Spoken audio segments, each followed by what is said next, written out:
Welcome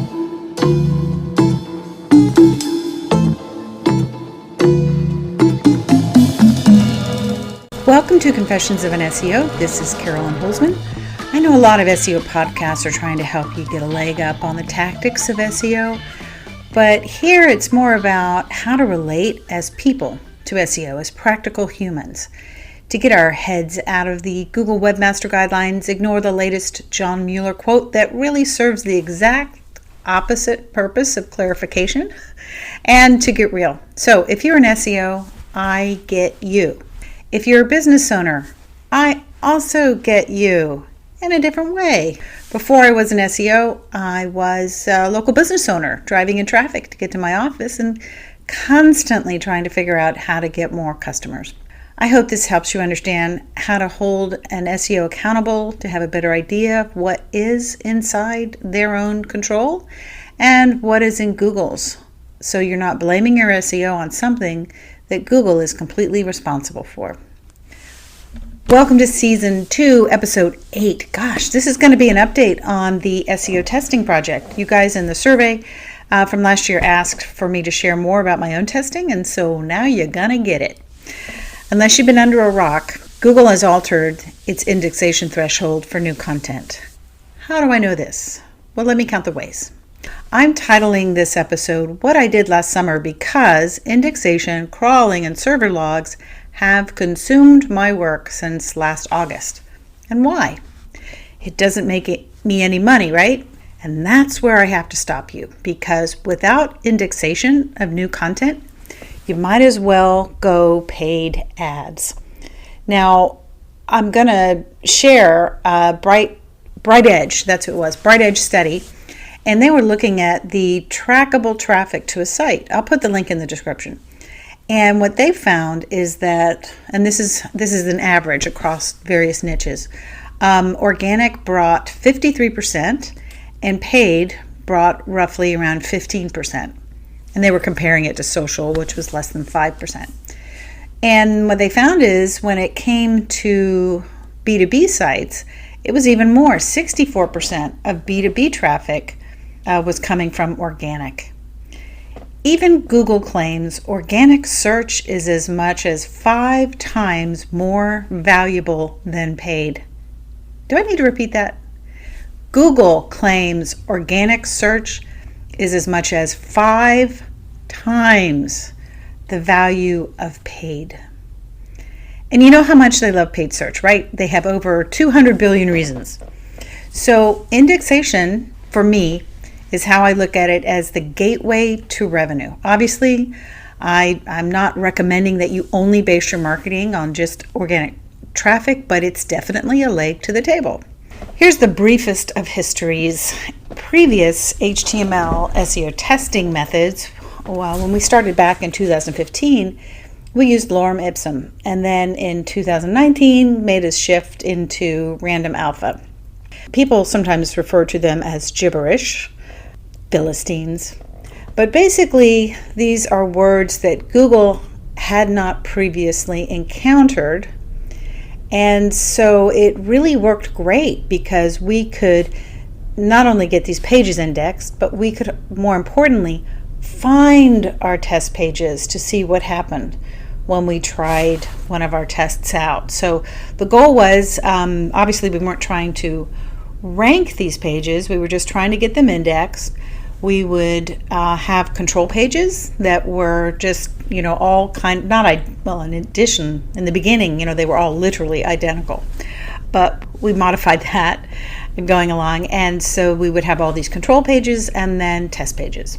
And so we would try to isolate them and see the results from the test. Now, the thing is, right now, we can't get our traditional test pages indexed. Oh, sure. They can be found when we do a site operator search. If you know what those are, it's the word site, S-I-T-E, colon, and then we put in the domain.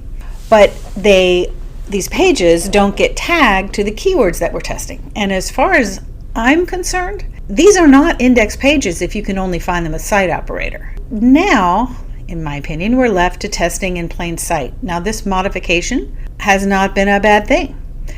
The new test site auto-publishes a test page, a new content test page, three times a week. And there are two unique keywords in place. One uses simple word on the page, something that Google hasn't seen before. And there's a second keyword that is set with a script so that the only way Google can see it is if it renders the JavaScript after it knows about the page. Basically, this means new content is getting indexed and ranked basically for the fake keyword. Now it sounds simple, doesn't it? So I'm basically making the test pages on this new site appear to be just like every other page on the internet. And at least for now, our way of composing what in effect were orphan pages full of text only random alpha, and they're stuck way out there on the edge, the outer edge of the link graph. And well, would you spend good money if you were Google trying to process that? Now they did before, but now they are not. Okay, fine. And then in this particular iteration of the test, I am using the Google API and Index Now, which has been very, very good to the test. And before you say, well, that's why there's no story here, just get with the API and the Index Now. Au contraire, mon frère. It was used on 10 different test sites since last fall, and on its own, I hadn't found Google's API and Index Now worked on their lonesomes to index in this traditional way we've been making our little orphan Annie pages. Now, I'll be honest, I'm not yet revealing everything I'm doing on the site, but I would wager these sites, it would be algorithmically impossible to tell this test site from any other legitimate site out there. And what I have found to my delight is that all the indexation success, it almost generates energy for the project. The crawl process and the index and you rank, oh my God. I didn't think I would go back to doing anything daily on the indexation because it's been a real drag. But I started broadcasting every day. It's like 2 to 3 minute video, which I call Crawl or No Crawl. And it's where I share the results and observations I'm seeing in the server logs of over a dozen sites plus the test site.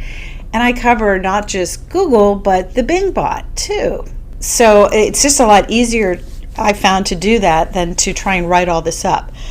Since Valentine's Day, the new test site has been batting 1,000% every time. Test pages, they're getting crawled within minutes of being published. They show in the search console immediately that they are indexed, which to me, let me clarify, to me that means in the supplemental index that only Google can see. It's where everything lives before getting filtered out when Google shows us, in a search result. All I have to do is set my timer for like 2 days and voila, these pages are being found by their respective keywords, and I can hardly contain myself. Can you tell? This has crossed over to another site that I would guess we say it falls in the category of SEO as a sport. And I'll share more of that in the coming weeks when it starts to rank for its target keyword. But I will share this. I started doing some of the things to that site that I am exploring on the test site. It's flickering. It's flickering, my friends. So exciting. It's not for the targeted keyword yet, but it's flickering. Okay, so if you are a business owner listening, what the heck does this have to do with you? Well, first off, you're not trying to get test pages. You're trying to get your pages indexed. So if you're finding when you go into Search Console and you've discovered not crawled or crawled but not indexed, get your site hooked up to the Google API and Index Now, or do it yourself, whatever, but just tweak your content a little and resubmit. So speaking of SEO as sport, I am working on a project that is my project for a course I'm taking. Now, if you haven't heard of what I believe is the best course out there on advanced SEO, it's Lee Witcher's Tested SEO Training. If after this you want to see if you qualify to get in the next time he teaches it, you have to go to testedseotraining.com, and when you talk with Lee, go ahead and tell him I sent you. But this is not an affiliate link. This course is that good. If you're already a Quora software user, you are a perfect candidate. Now, why did I just didn't want to mention the course without saying all that. So now the stuff of this course is not for the faint of heart or wallet. And even if you had a budget for it and wanted to take it, you'd still have to make it through the league gauntlet to get into the course. In this iteration of my journey through the training, I picked a target which I didn't already have as a client or have one of my own sites. And this time I picked something outrageously crazy. You want to know what I picked?